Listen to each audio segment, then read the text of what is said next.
they do themselves in. Now, as you know, I've accused the media of being sensationalist generally in its coverage of the pandemic, of creating alarm in the community, of catastrophising every death, even pointing to horrors in third world countries overseas and suggesting that could happen here, which is clearly absurd. Now, it's a difficult balancing act, to be sure, because it's a major story, we know, and the threat of COVID-19 is dire. It started in Sydney's east, spread to the city's west, and now the virus is circling back. 3 more local government areas have been added to the list of hotspots. COVID has taken 2 more lives, men in their 90s. Another 345 people have the virus. Only a third of them are confirmed to have been in isolation while infectious. 345 new cases were recorded today and 2 deaths, men both aged in their 90s. And this amid a worrying increase in the number of children contracting Delta. Yeah, you know, the sort of stuff we've seen a lot of it around, but some research has come to light that supports my argument about sensationalism, something I know many of you will agree with. The Institute of Public Affairs commissioned some polling on whether people think the coverage of the current Sydney outbreak has been alarmist. The survey of 1,000 people found that well over a quarter of them strongly agreed, while almost a third somewhat agreed.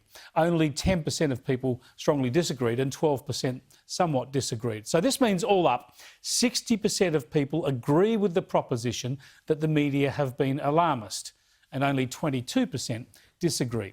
So that's a pretty clear finding in favour of alarmism. Let me bring in now Evan Mulholland from the Institute of Public Affairs. Evan, tell us about why you commissioned this polling and what you think it tells us. Well, I think the media has engaged in some irresponsible catastrophism around the virus. Back in March 2020, when no one really knew anything about this virus, we were seeing images from Italy and from Wuhan. And I think the media reflected the concern of the Australian people about what would happen when the virus reached our shores. But as our knowledge of the pandemic evolved, people's knowledge of the virus evolved, the 99% survivability, but the media never quite got over the alarmism. So I thought it would be important to take a scientific sample. We polled over 1,000 New South Wales residents about the media's reporting. And as you said, 60% say the media's reporting has been alarmist.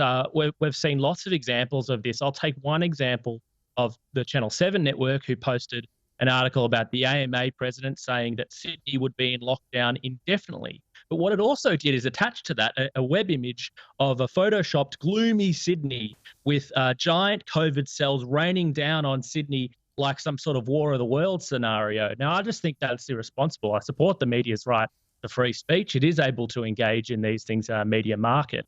But whether that's moral is another question. Yeah, look, there's a serious situation. You only have to look at what's happening around Sydney to understand that. But the facts that are left out that trouble me, for instance, the fact that the case fatality rate now is so much lower than last year because of vaccinations, especially of the elderly. A huge focus now on the numbers of infections on children, but very little reassurance that, of course, most children get nothing but the most mild symptoms, if anything. You've got to have that information out there. So I think it was a really worthwhile survey, and we've got to keep a mind to this. There's so much coverage. There's no excuse for people not having all the facts shared with them. Now, Evan, while I've got you here, I want to get your thoughts on Louise Milligan. The fact that the ABC would spend $200,000 or thereabouts of taxpayers' money defending the private tweet of an ABC journalist. This had nothing to do with her job. It is absolutely outrageous. Nothing to do with her job. Wasn't it writing a story on Andrew Laming?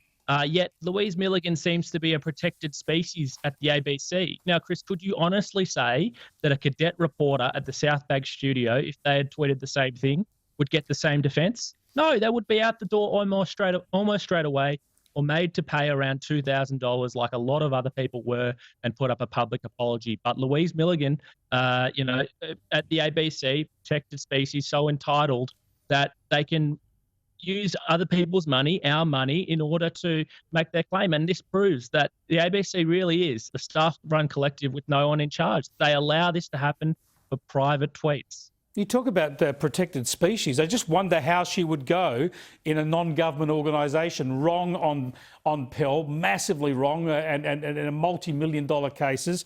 Wrong on Christian Porter, massively wrong, and now wrong on this. What are the ABC going to get her to do next? Well, any serious media organisation, proper commercial media organisation, would be having a serious conversation among their board and among their senior executive about what to do with the journalist who's costing them so much money. Now, if the ABC wants to act like a sort of this, go after this vendetta journalism, then it can do that. But it shouldn't be doing that with our tax dollars. It should become a private media organisation that can engage in things like that, and one that would allow things like that. But they're much more happy using our tax dollars in order to engage in vigilante journalism. Evan, thanks for joining us. Thanks, Chris. Evan Mulholland there from the IPA.